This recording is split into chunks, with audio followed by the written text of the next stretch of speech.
Hey there, fearfully and wonderfully made humans. Welcome back to the Holistic Counselor Podcast, where faith, science, and holistic healing intersect.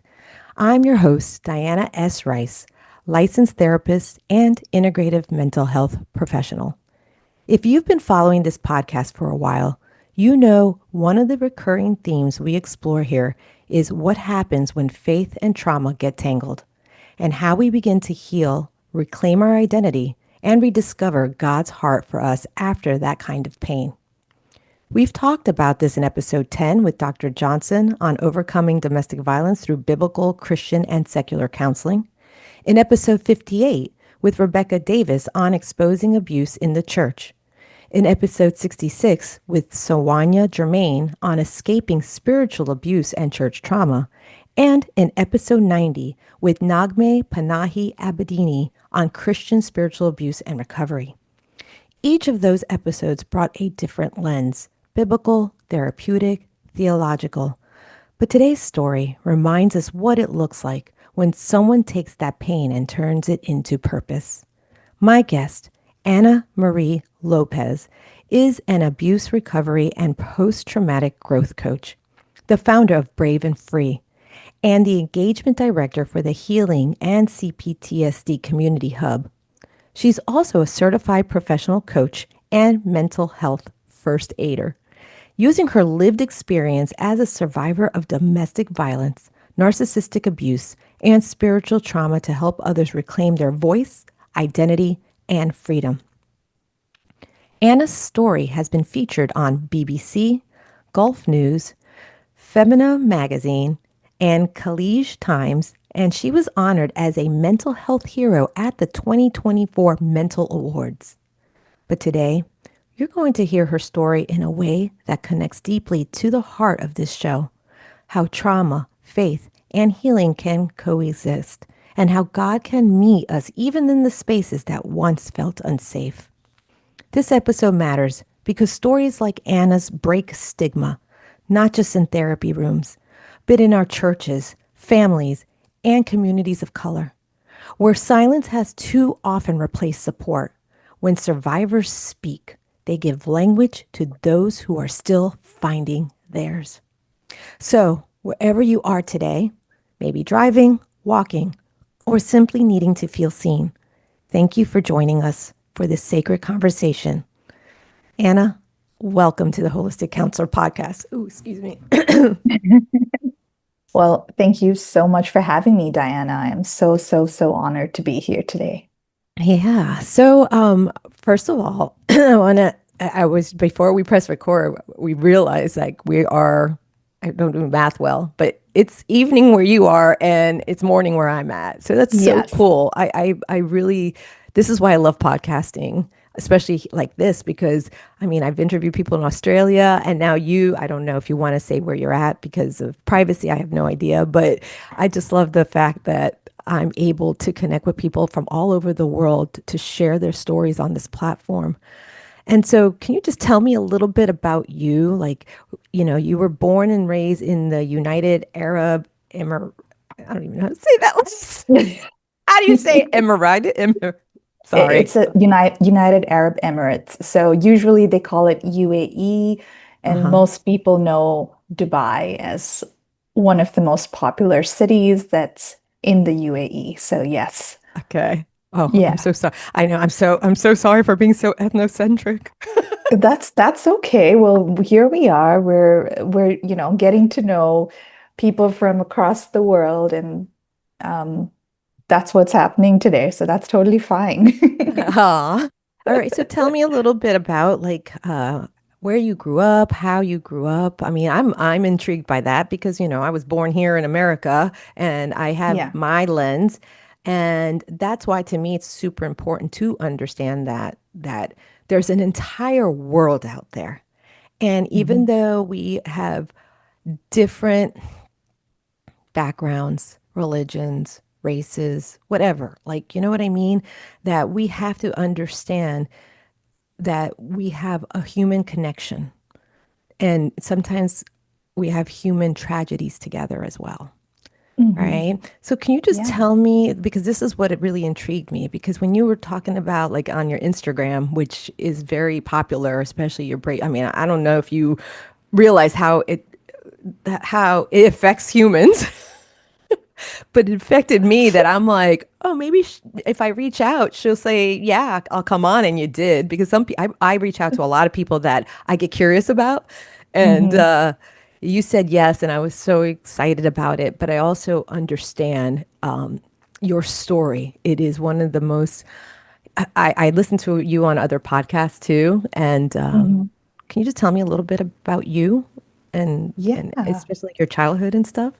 Yeah. So I was born and brought up in the UAE, and my mom and dad originally from India, but they moved to the UAE in like the late 1970s, and then I was born in the late 80s, and I am an only child.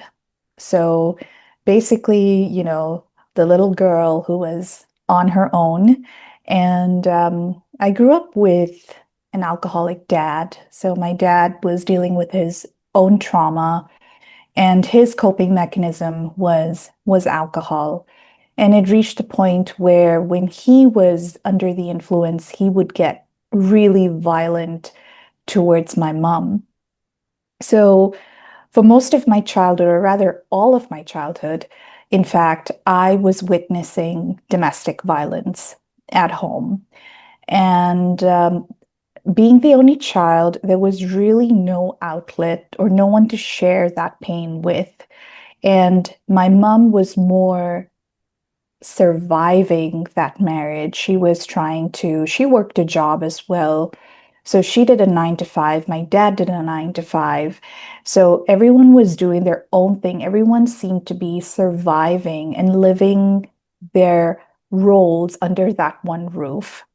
And I was there in the midst of that. And so I went to school and I'd come back and I would just have this routine where I came home, I knew I had to get my homework done before a specific time. I knew that my dad came home at a specific time. And then I knew at around 9 p.m., that's when things started to go downhill because he was drinking every day.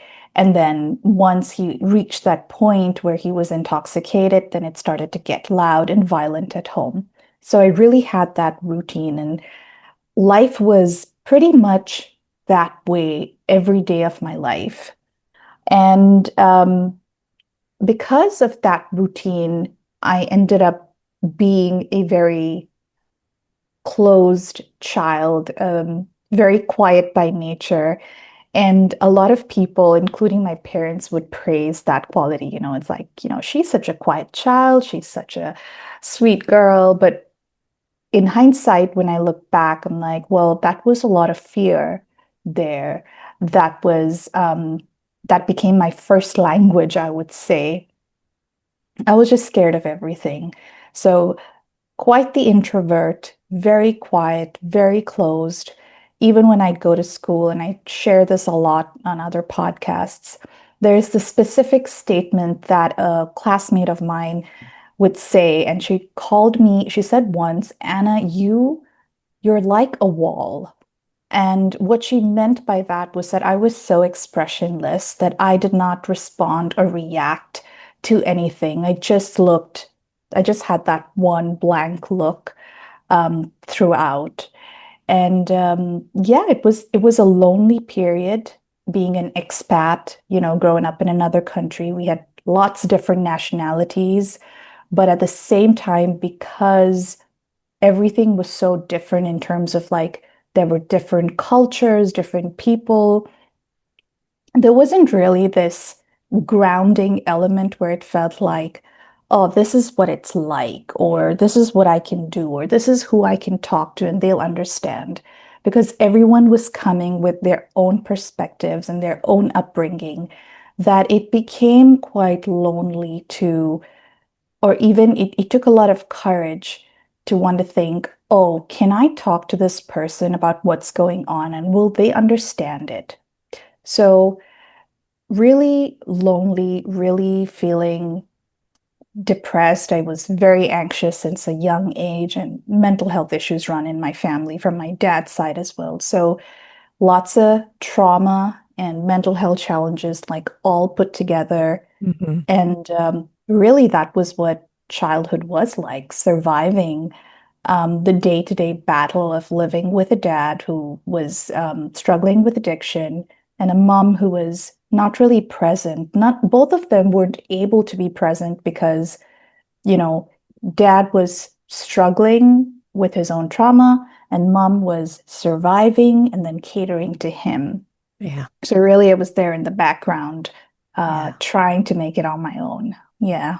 And just listening to your story, I can tell you've done the work. You know why? Because you're able to speak about the situation without, because as a therapist, and I just pick up, I hate to say energy, but the way the verbiage you use, and it sounds like you have done the hard work that many people don't want to do because it's Mhm. very, very painful to go through it. Okay. Yes. And I get it Yeah. because I have my own CPTSD story. And by the Yeah. way, I was raised as an only child. I mean, I have a Hmm. half sister, but that was on my dad. So I get that loneliness. I mean, I'm in New York City, so where I grew up, my mom's an immigrant from a different country, Hmm. and in where I grew up, it was kind of the same. It was where it was different cultures. Like everyone in their homes, they're speaking different languages. You smell all the different foods in the building, Yeah. Yeah. right?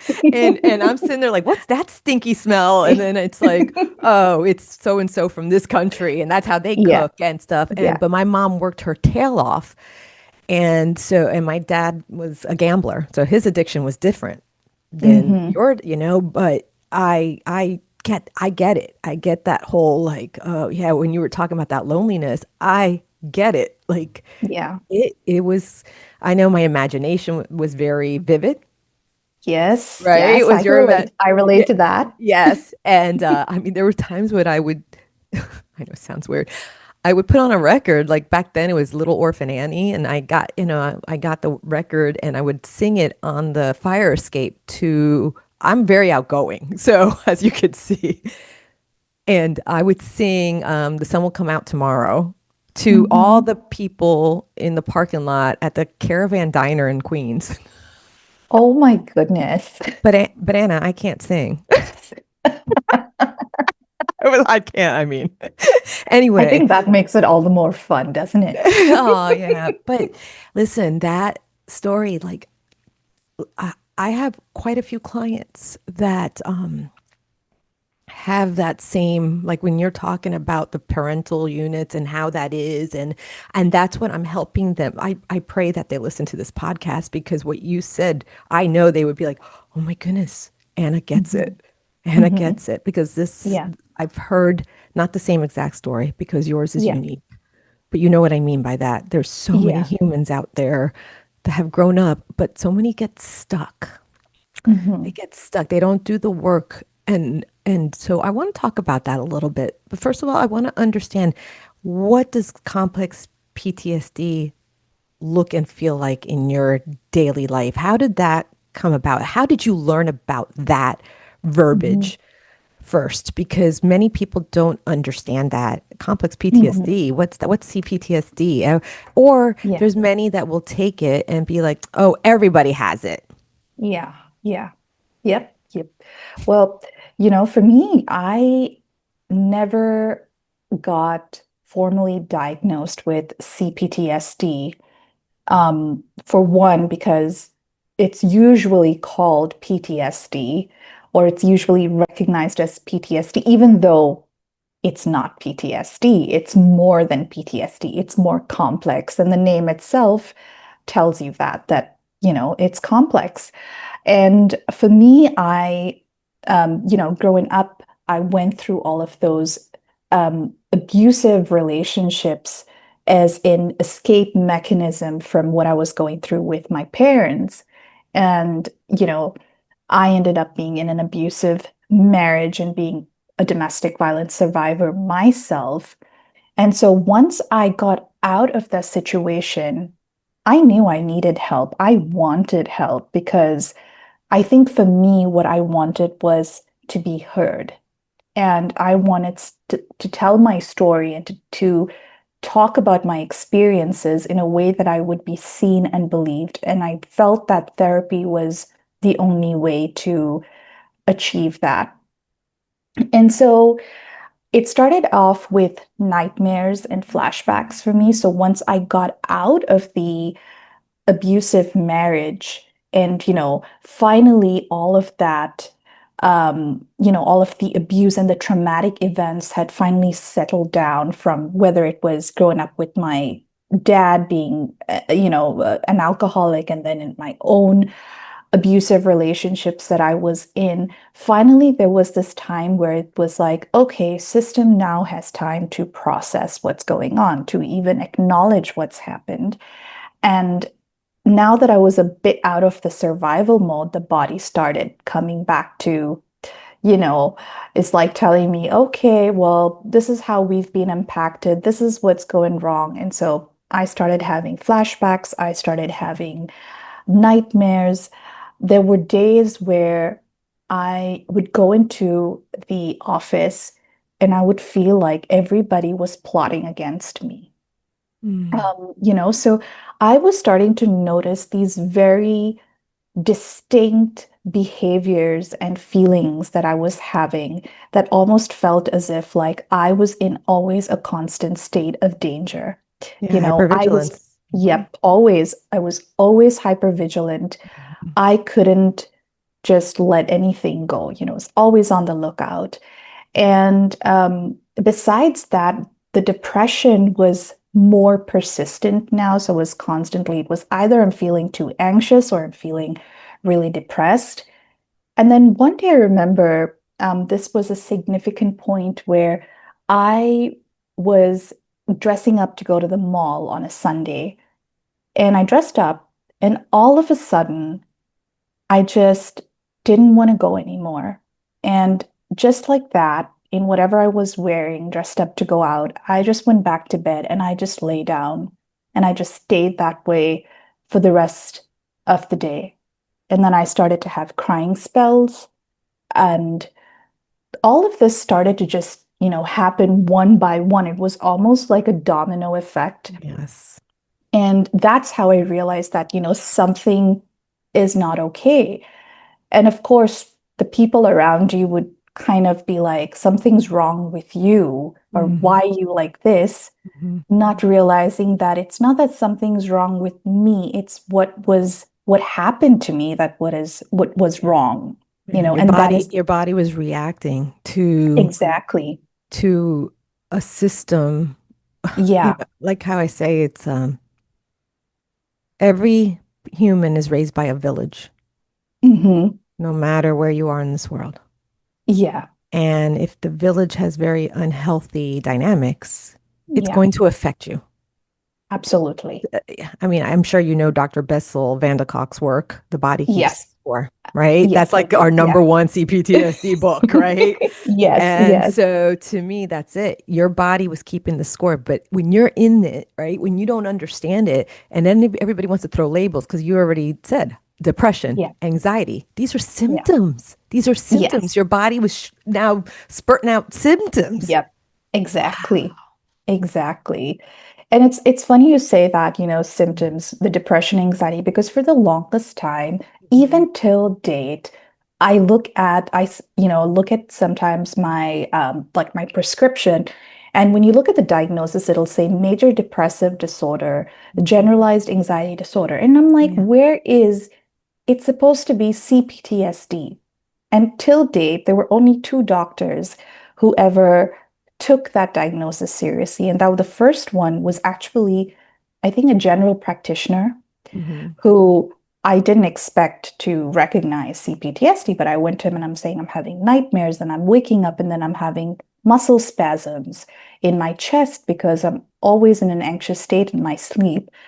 And so he just scribbles PTSD on the paper, circles it, and gives it to me, doesn't educate me about it. But I look at it and I'm like, what is PTSD? And this was sometime back in 2013 or something. Okay. And and so ever since it's about living with those symptoms. I Hmm. went to therapy. I've been in therapy for over 10 years. Wow. I've been on medication for over 10 years Hmm. because these symptoms sometimes can get so overwhelming because there's the impact of the traumatic events, which is complex trauma. And Hmm. then if our bodies don't get the chance, as you so well know, doesn't get the chance to recover and we don't have that support, it Right. ends up, we end up having it be stuck in our bodies and our systems. And as a result, we've got that CPTSD. And so that's what happened. It just accumulated. And I was just living with CPTSD, not knowing about it Yeah. until, I've started researching myself and educating myself and getting connected with people in the CPTSD community. And finally, now when I go to the doctors, I name it myself and I'm like, I have CPTSD. Stop telling me that I have depression and anxiety because that is a symptom. Those are Yeah. the symptoms. That's not what I have. Yeah. And even till today, 10 years into, I mean, it's been not just 10 years, it's almost 13 years into the healing journey. I have to say that it's been a journey. And a lot of people think that, oh, once you have CPTSD, then you're going to have all these symptoms and then you're going to do the healing work and then you're going to be healed, you Mm. know? And I'm like, at least for me, it's like I have accepted and I acknowledge that in my life and in my story, that this healing journey is going to be a long one, It's going to right? be honestly, Anna, Yeah. in my opinion, my personal Yeah. opinion, Yes. and my spiritual opinion, Yes. we're never going to receive 100% healing on this side of earth Yes. ever. And Yeah. and because I am a woman of faith, because if we did, Hmm. I would not need Jesus Christ as my savior. Yeah. That's my Yeah. belief. And Hmm. because of that, that's what keeps me focused because sometimes what happens with CPTSD and I see it, we chase the healing. We chase the Yes. healing, the healing, the healing, and that's what and that becomes an idol. Absolutely. Yes. And when that becomes an idol, then we forget like wait, we're more than these circumstances. We're more than these Hmm. symptoms. We are more than the labels that are given to us. Right? Yeah. Like I think the ICD, there's an ICD code now for, but because I'm in Yes. America, we go by the DSM, Yeah. my career. Yeah. And I think because if CPTSD was in the DSM, that Hmm. that fat book would end up being this tiny little pamphlet, Yes. and you can't make money off of that. Yeah. and Correct. and I don't want to, make people feel bad or anything like that because you have to, but I want you to understand that like you advocated for yourself, Anna. You Hmm. advocated for yourself. Many people don't know how to do that. Yeah. Yeah. Can you tell me how you did it for you? Because I know how I did it for me. Hmm. And it is education. It Yes. is learning. It is community. It is asking questions. It is if that therapist, psychiatrist, medical professional is like still, I hate to say gaslighting you or Hmm. deep down in your instinct, right? Because God gives us all intuition. Yes. You go to the next one, the next Yeah. medical professional or somebody that understands. That's why I'm a holistic therapist. I love that. Because Anna, I had to understand, wait a minute, why are we separating the mind, the body, and the spirit? And they were all Hmm. against each other at one point in my life back in the day. You know what I mean by Yeah. that? Yeah. The Yeah. psychiatrist or the psychologist is saying, no, it's this thing, and here's the science, right? Hmm. The body, the medical doctor is like, oh no, you have whatever autoimmune, and it's that thing. And then Hmm. let's not talk about some of the theology out there. It's just it's like Jesus. I love Jesus Christ, but God made this whole entire world Yeah. to come together in order for all living things Hmm. to be respectful Yeah. of each other. And to me, the theology part was like, wait a minute, why do I have to go through man? Mm-hmm. If the word says, and Jesus came and flipped tables and was like, wait, that's when I realized, I'm like, wait, he's the one who brought women forward. What's going on here? And so, so anyway, for you though, like, what would you say to someone who right now is listening to your story, just a little bit that you've already given, and it's like, Yeah. oh no, I get it. This is how I'm feeling. I've been in and out of the doctor's offices, and I've been told this and I've been told that. What would be the first thing you would say to a human being that is like, what do I do now? I feel like I Mm-hmm. want to, there's no hope. How do you give them hope, Right. Anna? So I know it's a painful journey and I know it's unfair. Like, I need to say that first, that it's unfair to every victim and survivor out there.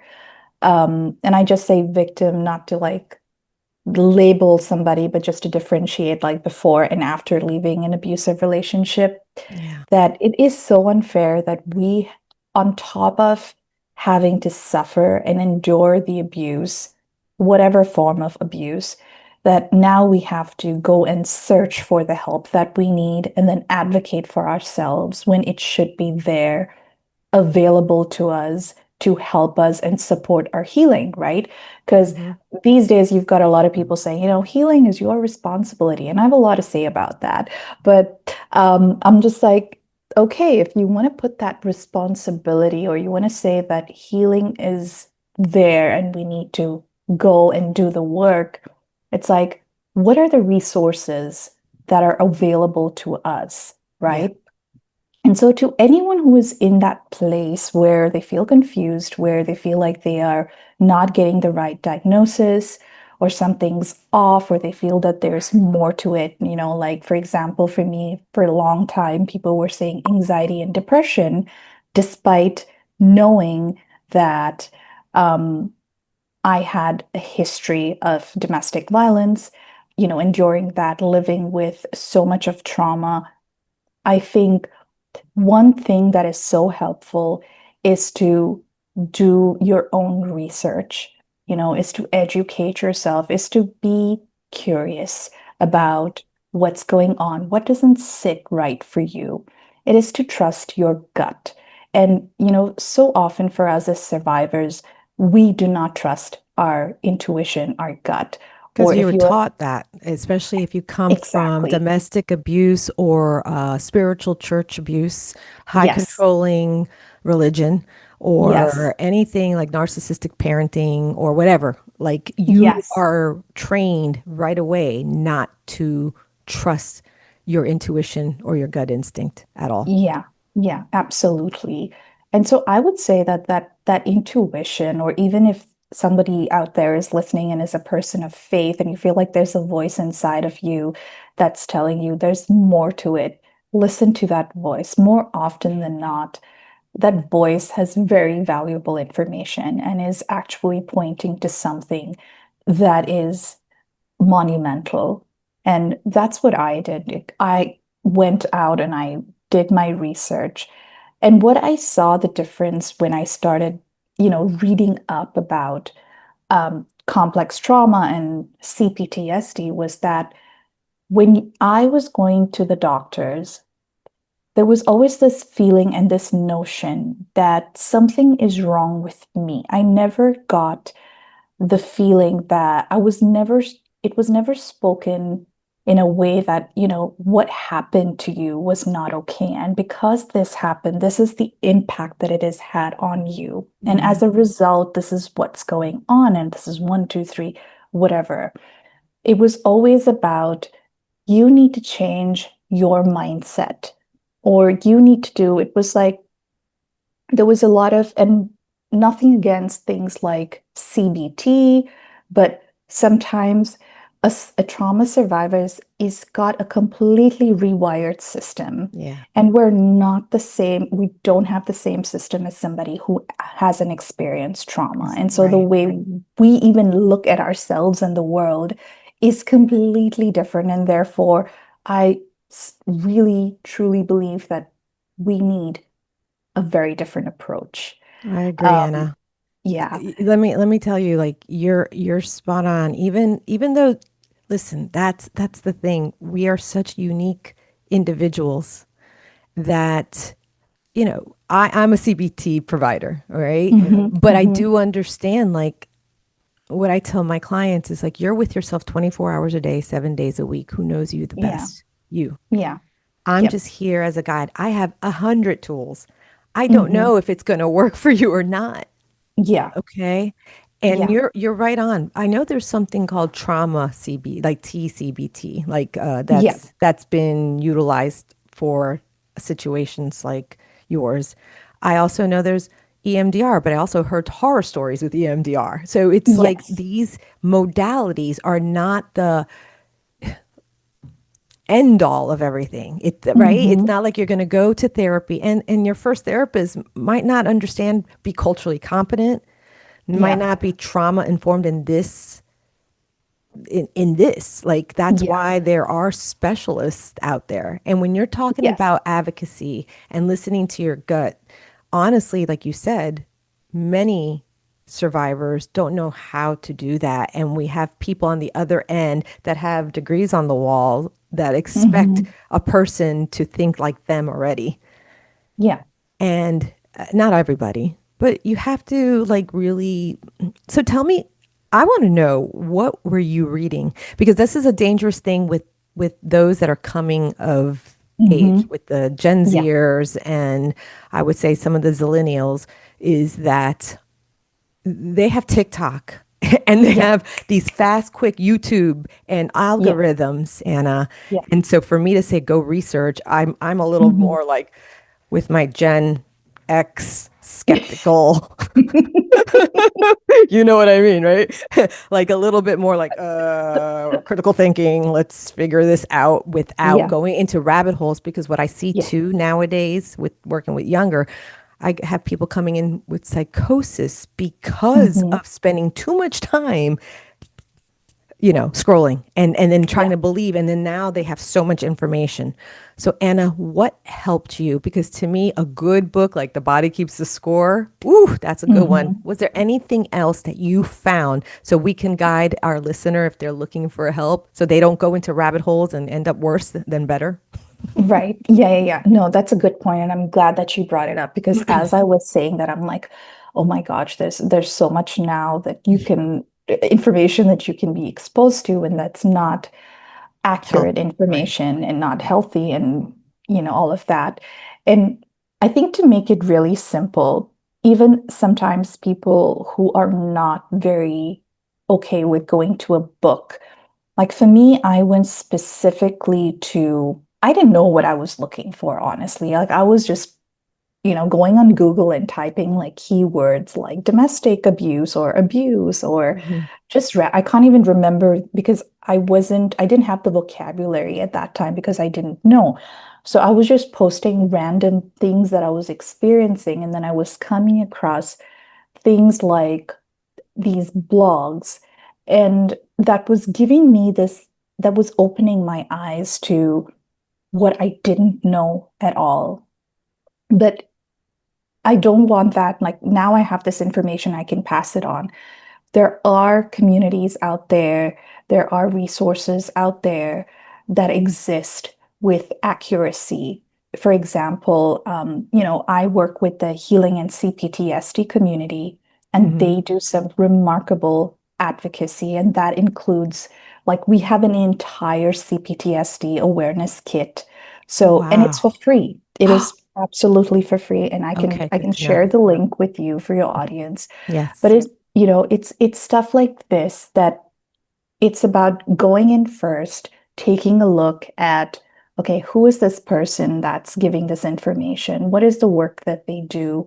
And then getting that information from that kind of a trusted source that is working around CPTSD. And so one is, like I said, being connected with such communities, having access to these little resources that don't feel so overwhelming. Hmm. I've also enjoyed a lot of the books by Gabor Mate, Pete Yes. Walker, uh, Yes.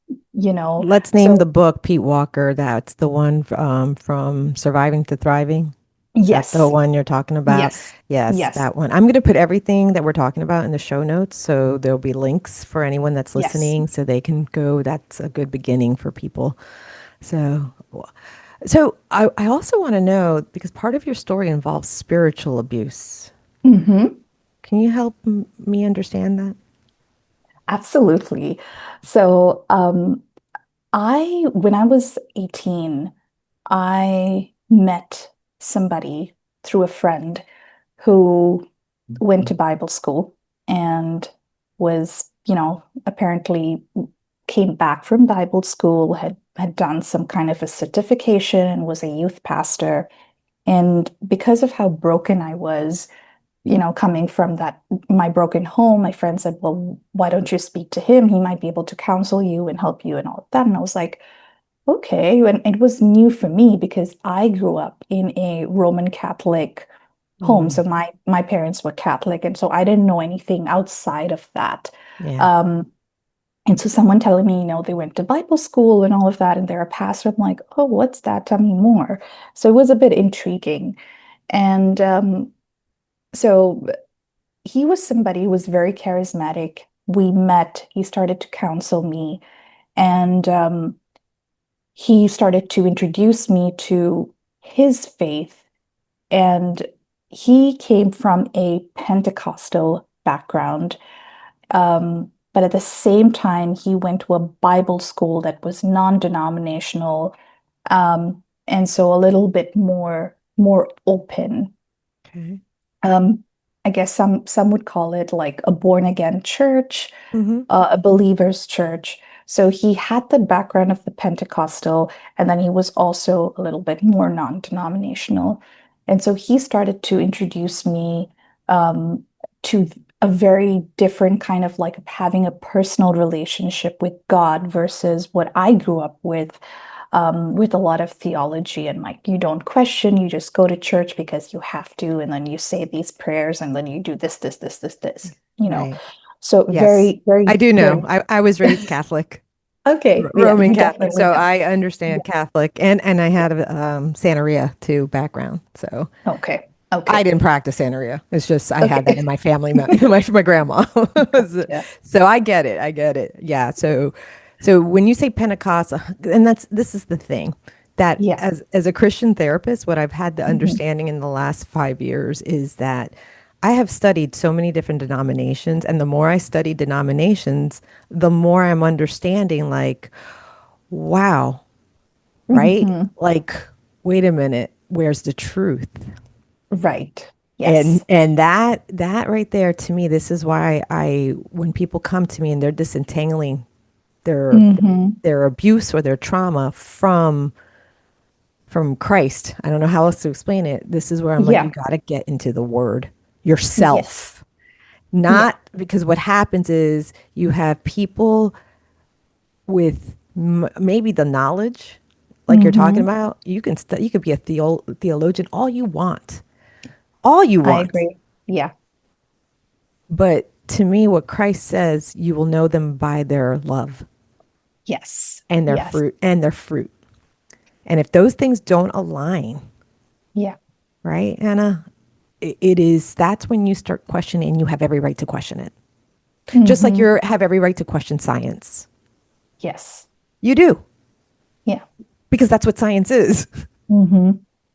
because that's how we evolve. Well, anyway, Absolutely. but that's also my opinion. So, but I mean, I think having that freedom to question, yes. it's freedom, and freedom is something we all deserve. Yeah. And we've all been freely given that freedom. So, Yes, free will. And yeah, what are we going to do with it? yes. Are we going to cause harm Yeah. or are we going to bring unity? Hmm. Okay, within ourselves, within our family, with others. It's Yeah. choices. We all Yeah. have the choices. So back Yeah. to your 18 years. Sorry, see, I told you I go into these whole rabbit hole. That's okay. Um, so you are. this youth pastor, Pentecostal, and I don't want to put Pentecostals down. I know some really wonderful, amazing Pentecostals, just like I know wonderful Roman Catholics, but I also know horrible ones too on each all Yeah. those denominations Yeah. because, it all depends on the heart, like what you're utilizing Absolutely. Yeah. the word of God for. I mean, we Yeah. can look at history and we could see what's Yeah. happening right now in this, well, in the US and stuff like that. But anyway, Yeah. this guy, this youth pastor, you did you end up marrying him? I did. Oh, girl. Okay, I don't know all this story. I know I heard your one of the podcasts, and I knew you were married. And okay, keep going. It's Anna. All right, I know this is gonna sound so weird, but I just interviewed Nagme Panahi. Do you know who that is? I don't actually. No, okay. Her story, it's weird. I'm like, all right, Lord, what are you doing here with this podcast? Because I don't specifically say, okay, this moment, this. I just interview, and whatever Yeah. pops up, and whatever I put in, and that's it. I don't plan it all out. Her story kind of aligns like yours. Like I think it's going to be the episode right before this one drops. Anyway, yeah, she married a pastor too, Wow. and he abused the crap out of her. Hmm. And I was, see, so go ahead, tell me the story because if I might get angry, let me go grab my tissues because I know I was crying and she's sitting there like, oh girl, stop it. Like you're the host, calm yourself down. I can't help it because I get such an anger. I get such an anger because to me, I'm like, let any man do that. Like, I don't know. Hmm. I will, it just drives me. Like, how do you claim the name of Jesus Christ in one Yeah. time and then Yeah. hurt any human? Absolutely. That's What? the bottom line or the main question to be asked. All right. So sorry. I get, get so annoyed easily. Okay. So and you were young, 18. When did you get Yes. married? A 19. Okay. Yeah. So 18, met him. He Yeah. was counseling me. A week into, him getting to know me, he started to express feelings. And for the first time, perhaps because he was the good guy, um, somehow I was not attracted to that. I was more familiar to the uncertainties and the highs and Yeah. lows, those kind of relationships. And I didn't really want to get into a relationship with him, but he was very persistent. He was very manipulative. And I can say that now. And I didn't know that then, where he Yeah. was saying things like, you know what, I've invested so much time and we've been spending so much time together. And it almost made me feel as if I led him on. And that was completely on this guilt trip that eventually, after I said no, he was completely down. He was very upset. And it made me think, oh, I should probably give this person a chance. And I said to myself, well, okay, well, I can get into a relationship with him. And then if it doesn't work out, I can, just tell him it's not working out. Well, at least I gave it a chance. But as soon as we, started dating, he started in what we call love bombing me. So, you know, taking me out to dinners, buying me gifts, cooking for me, picking me up from wherever I went, pretty much spending all day with me and very discreetly coming into my life and telling me, you know what? I don't think the friends that you have are a good influence on you. I don't think you spending time with your family is a good idea because your dad's an alcoholic. Um, So why don't isolating you? you. Yes, exactly. Mhm. Isolating me to the point where he started to, he changed my SIM card. So he brought me a new SIM card and he said, here's a new SIM card I got you. And, you know, because he was simultaneously talking to me about the word of God and becoming a new creation, he was also saying, well, one of the steps that you can take to being this new creation is by leaving the old things behind, including your friends who are not a good influence on you. And then talking about how I need to dress differently and how I shouldn't be wearing jewelry and makeup. And this was all coming because of that Pentecostal Wow. cultural aspect, right? Right. But all of this was being, I mean, it was being spoken to me in a way as if either it was because it was through the word of God, and of course, he was spinning the scriptures, or it was because he wanted to manipulate me into and control me into being this person he wanted me to be, but by telling me that, oh, you look beautiful without the makeup, or, using those kind of lines so that I wouldn't see it as a flag, or I wouldn't be, my eyes wouldn't like, I wouldn't be like, oh, what's going on here, or suspect something off about it. And so this was like how it was gradually going on, like very gradual, but it was going in that direction where when I would start to stand up for myself, it would always end up in me being in tears because he always had to have the last word. He always started to get loud. And so there were lots of funny things happening all of a sudden. I was starting to get weird emails from unknown people.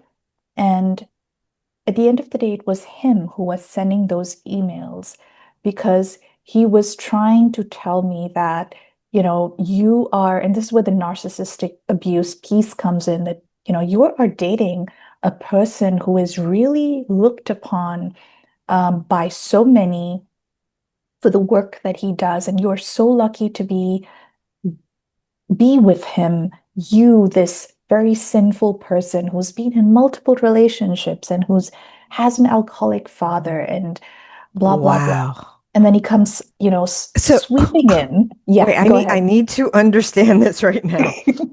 Yeah. He would send an email in, Hmm. and the email address was probably some made up whatever Yeah, that he created. You exactly. had no idea at that time. Exactly. Yeah. And psychologically starts having this information come into your brain to Yeah. make you doubt because you're Yeah. young. Listen, your brain's not Hmm. fully developed yet. Correct. Right. And you also come from a traumatic background, which this is something I have seen time and time again. Yeah. Because if you think about it, I want you to tell the audience, because I know you get it, at that young age, and Hmm. I know in my own personal experience as well, we're us young women, girls Hmm. that have Yeah. had daddy issues, because I'm Yes. sure you heard that, right? You Yeah. have Of daddy course. issues. Yeah, Yeah. I did too. I did too. I still do. I mean, remember, healing is still, it's sanctification. It's like going Yeah. to continue on until another thing gets revealed, and then you take care of that situation, and then you move and you go to the next level, right? Yeah. It's like a continual work. It's Yeah. never perfection. Never. Yeah. It's learning how to forgive Hmm. yourself and others, Yes. right? Yes. To love yourself Yeah. and others, even Yes. though they might not be lovable. Yeah.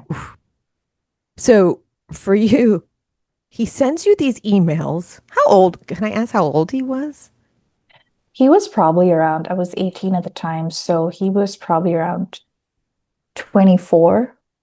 Okay. All right. Yeah. Yeah. All Yeah. right. So a little bit older, Yep. and he's trying to get power because that's what that is, you know? Yes. And then he comes back to be your safe. So he gives you this image of him, and makes you, and then totally downgrades you by saying these Hmm. things to bring your past constantly to you, because those are red flags. I want to talk Yeah. about those red flags because that's Yeah. important for people to understand red flags. Yeah. And what's sometimes what happens, there's a yellow flag, because sometimes Hmm. we're hanging out and that yellow flag's waving, Yep. Yep. and because we want to be loved and accepted, Yeah. and we live in a culture as women, right? It is such a a thing where it's like, oh, we are secondhand, or if we're watching commercials, like, oh, it is about our beauty, or it's so many layers, Yes. so many layers, Anna. Yeah. So it's like we cannot pinpoint just one thing, you Yes. know? And that's what we need for people to understand as two humans that are now at a place, not a Hmm. complete 100% healed, because I'm sure things still come up for you. And Of then but course. you have the tool set now where Yes. like when I get dysregulated, it's not going to take me 3 days to get regulated again. Yeah. Yeah. Yeah. It's now like my husband's like, yeah, go outside and do some stretching and breathing and go hug a tree. Like, get off the caffeine because it's holistic. Yeah. Okay. Yep.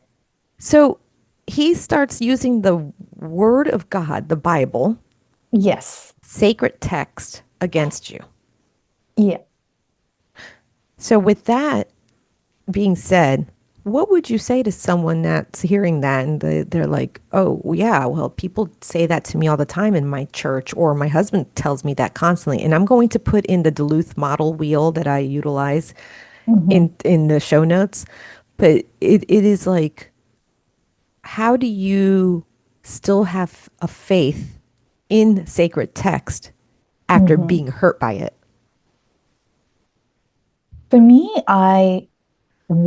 the first thing that was so important for me is to differentiate God from man. Mm, And knowing that just because this man is using the Bible or is using the name of God, that doesn't mean God is a reflection of this person or what this person says. So I had to differentiate those two pieces. For me, it was very important. And I think a lot of us, when we go to church or whatever faith we come from, there is a tendency that we even put that man of God on a pedestal and we almost forget that there is a God and we start believing this person more than, the scriptures or the sacred text. And we need to come back down and be like, okay, well, this person is here as a shepherd to guide us. But he is not God. He is a human amen. being. He That's makes right. mistakes. He is not perfect. Because a lot of people are like, well, this person can never fall. This person can never do anything wrong. And that is a total delusion. Unfortunately, I have to say that, but that is not true because as long as we are human, we are imperfect. Yeah. And that goes for just about anybody, whether they are a survivor or they are a person who is a figure of authority, they're a pastor, a priest, whatever they may be. And for me, that was how I was able to keep my faith by that differentiation. And also by seeing how, God, because I'm a person of faith, how God came through for me. But the people within the church, the man or the men and the women there, were not able to be there for me in a way that God was there for me. And that kind of set the stage for me in a way that was like, you know what, now my faith is unshakable because Amen. I've seen like my whole story of even coming out of that marriage is a miracle in itself. And I'm like, all of these people were praying for me and were like totally neglecting or, kind of showing a blind eye to what was going on, or they wanted to impose their beliefs onto me, and throw scripture at me and say, you know what God has put together, let no man separate, and stuff like that. Or divorce is a sin. And I'm like, let's bring out the scripture that talks about how God goes and saves the oppressed. Mm, There are other things that God hates, perhaps even more than divorce, but why aren't you talking about that? yeah. And, so it's like one, again, it's about having your own personal relationship with God. And as you begin to have that, you kind of tend to see, okay, is this person walking the talk? Is it reflecting what the Word of God says, or is it not? And I know that's hard for survivors, and or if you're still in that situation, to believe yourself and your voice, because the voice of the abuser is so loud Yeah, that you're like, you know what? I don't know. I cannot trust myself. Am I even, is what I'm thinking even right? That right. person's probably right. But more often than not, your inner voice is so powerful and there is truth to it. You have to be Yeah. still. And many, Yes. many people that come from hard, really, really hard places, it's very uncomfortable to be still. Yeah. Because when you're Yes. still, that's when stuff starts boiling over. Mm-hmm. But I know in the words that I read in the Bible, it be still and know that I am God, not me. But Yes. that's the verse. And I will Yes. put the verse. But that's the thing, because that's when you start realizing and you look around in nature and turn off the computer, the TV, the radio, and especially that rectangle that's wrecking people, the phone. Yes. Okay. Yeah. Turn it off and be still. Yeah. Take a journal and whatever comes up. Yeah. And if a lot starts flowing over, it's okay. You're not Yeah. alone, because this is why you have wounded healers. And Mm-hmm. not that I'm a healer, I'm not, because I can't claim that. I'm just a human being that has tools due to my past that I've Yeah. gathered, and that's my purpose in this world. Mm-hmm. Mm-hmm. But everyone has a purpose, every, Absolutely. every human being. Yeah. And it's just being still, because sometimes, guess what? We get addicted to the noise. We get Mm-hmm. addicted to the ignoring, or Yeah. the negativity of it. Or Yeah. and we get so stuck in a cycle because we are still getting attention sometimes. Yes. Okay. And I'm not victim blaming. No flipping way. I just want to get the person to understand, though, they have power Mm-hmm. and they have power to change. Yes. So I want to know about Brave and Free. Like Well, that to me, that community, I'm like looking at it. And this is what got me into that rabbit hole for a while. And then finally I snapped out of it. I'm like, oh man, 2 hours of this. And I'm like, what's going on? See, I have to talk to myself too, people. Like, that's why you hear me with conviction with that rectangle, and I'm sitting there with the rectangle, like having this like, let me put it away. So tell me though about Brave and Free. so Brave and Free is an Instagram page that I created at sometime during COVID. And when I was in the abusive marriage, one thing that I used to do was journal. I used to actually journal in my, well, I used to have notebooks, but I would also journal in my Bible. So that was the only way that I could sort of, um, it was like sort of a tool to regulate myself and also a tool to feel like to kind of release in ways that felt a little bit safe, because at that point, being isolated and it being risky to talk to people around me for fear of it, coming back to my abuser, and then I would be abused double fold. I would start to, write down like when I was angry, when I was sad, whatever those feelings came up, I would write. Mm-hmm. And so I had a lot of like written content. And of course, after coming out of that abusive marriage and getting awareness on what domestic violence entailed or what spiritual abuse entailed. And by the way, I'd like to throw in this book that the audience may love, which is called Twisted Scriptures. And it's a great book about spiritual abuse. If anybody is struggling with that, I highly Who recommend. do you know who wrote it? Um, I'm not so. Wait, is it called, Sure. did you say untwisting scripture? No, Oh, okay. twisted Scripture. scriptures. Okay. Yeah. I'll find it. I'll find it. Or if not, when you find it, send me the link. Yes, I Okay. will.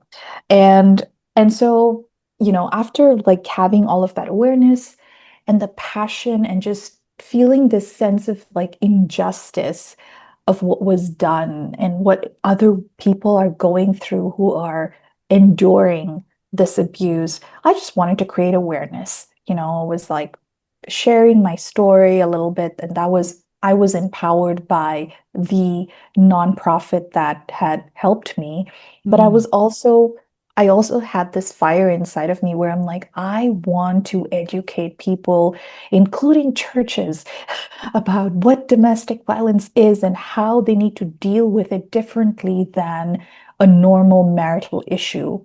right. And I want to talk about the impact of it on our mental health. And like, so I had all of Good these for you. things that I wanted Yes. to, talk about and share. And I was just doing it as a form of, just like a form of like, of release, but also as something that I enjoyed doing and thinking I could make an impact as well at the same time. But I never took it too seriously. But I just kept consistently doing it because I enjoyed it. But come 2023, at that point was specifically 10 years into my healing journey where Mm, I hit rock bottom.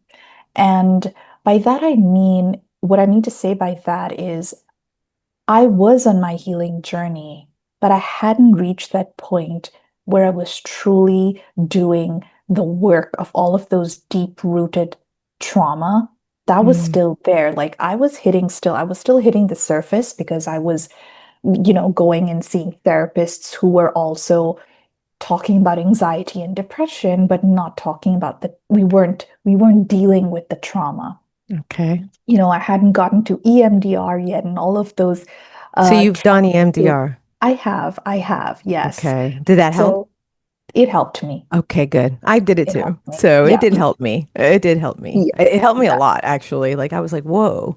But I was ready for it. And that's the thing. Like you gotta, it is a process, Yes, it absolutely right? is. You just said Yeah. 10 years. Can I ask how Yes. long you were married for? 6 years. Okay, so for six Yeah. years, oh my goodness. Wow. Yes. I mean, and then I'm sure that it just progressed, and I don't want the gory details. That's not what kind of podcast this is.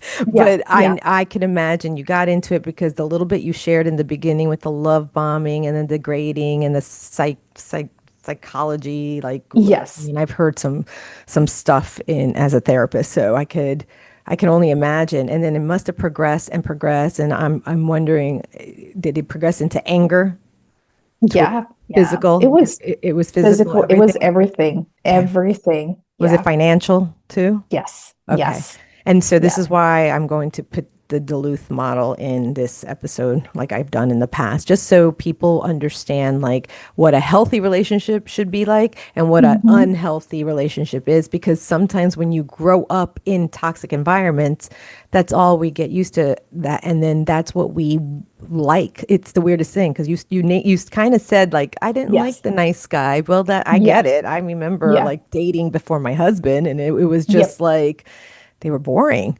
Yeah. And I hate to say that. And I feel bad because I have guys as clients as well. And they're Hmm. like, well, the nice guys always finish last. I go, no, that's not true. And then we go through that Hmm. because now you realize like why. And it's Yeah. important for people to understand why they make the choices that they do without the shame, the guilt, or the blame. Yeah. It's Yeah.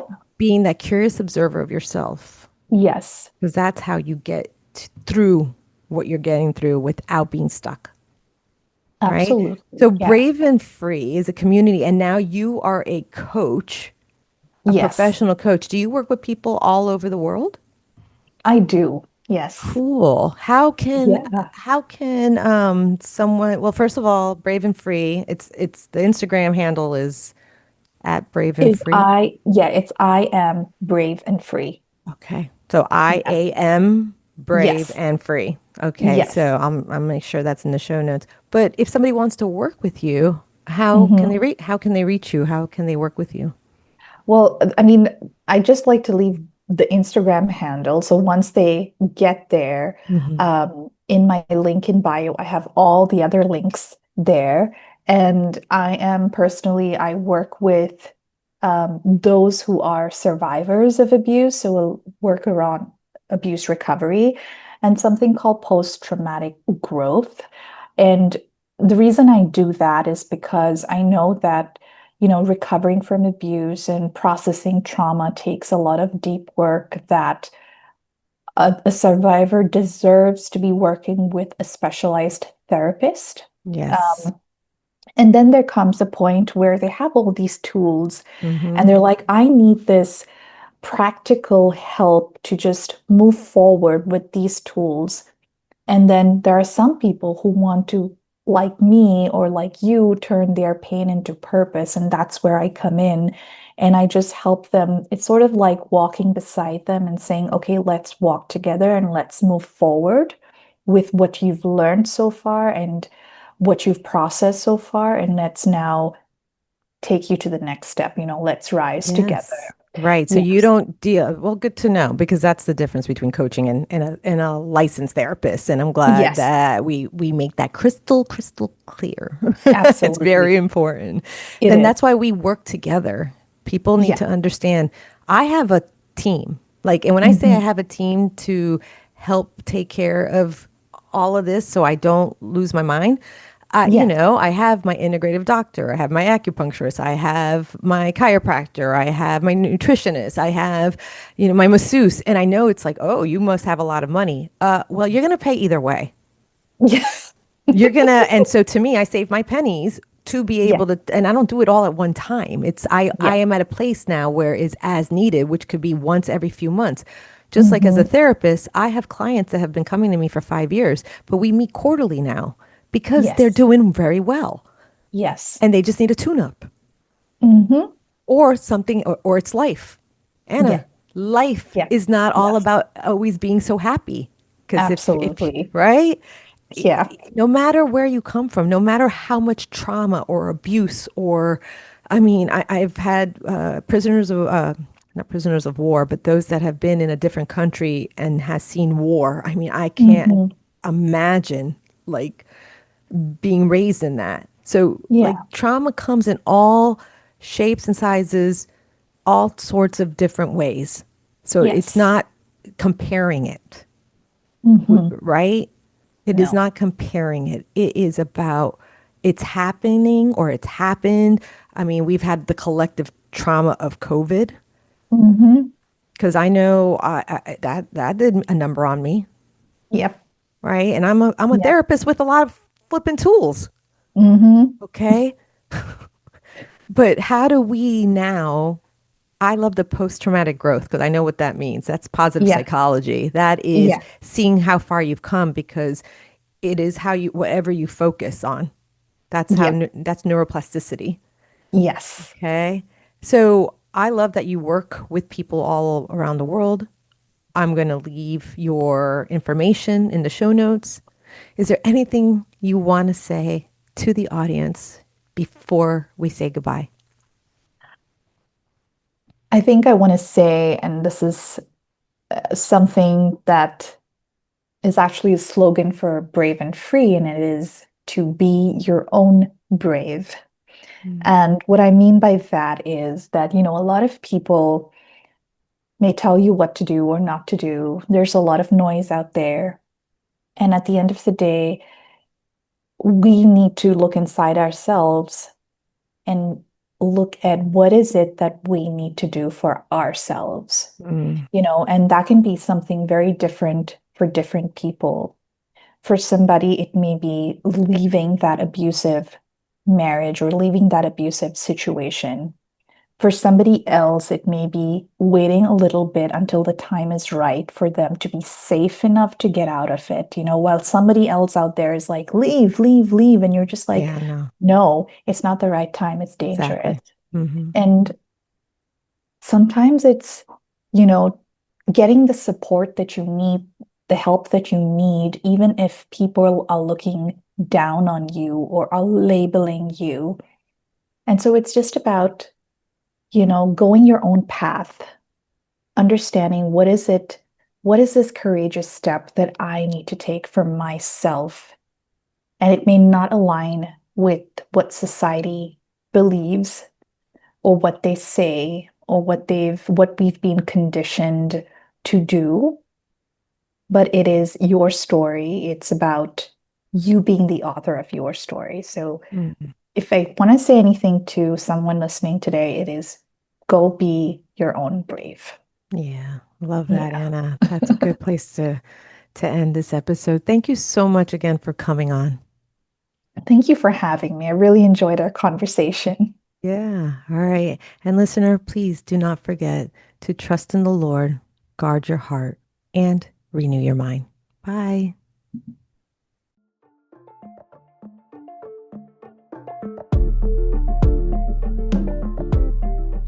And now for the disclaimer to make sure you understand that you are responsible for you. The content provided on the Holistic Counselor podcast is for entertainment and informational purposes only and is not intended as a substitute for professional medical advice, diagnosis, or treatment. Always seek the advice of your physician or other qualified mental health provider with any questions you may have regarding a medical or mental condition. Never disregard professional medical advice or delay seeking it because of something you have heard on this podcast. The views expressed on this podcast are my personal opinions and do not represent the views of any professional organizations with which I am affiliated. Call your doctor, 911, or 988 immediately if you have a medical emergency. The Holistic Counselor podcast does not recommend or endorse any specific tests, physicians, products, procedures, opinions, or other information that may be mentioned on the podcast. Reliance on any information provided by the Holistic Counselor podcast, guests appearing on the podcast at the invitation of the Holistic Counselor podcast, or other listeners to the podcast is solely at your own risk. Confidentiality notice. If you engage with the Holistic Counselor podcast by commenting or posting and are a client, please be aware that you may be revealing information that could compromise your confidentiality. Please remember that disclosing your identity or personal details can be linked to your clinical material. As a therapist, I am bound by confidentiality and will not respond to any disclosures of this type on this podcast. I am committed to upholding the ethics and confidentiality of the therapeutic relationship, which extends to all forms of communication in accordance with the laws and professional guidelines that govern mental health professionals. I want you to know that your privacy is of utmost importance, and you are responsible for protecting it when interacting on this platform or any other public forum. Thank you.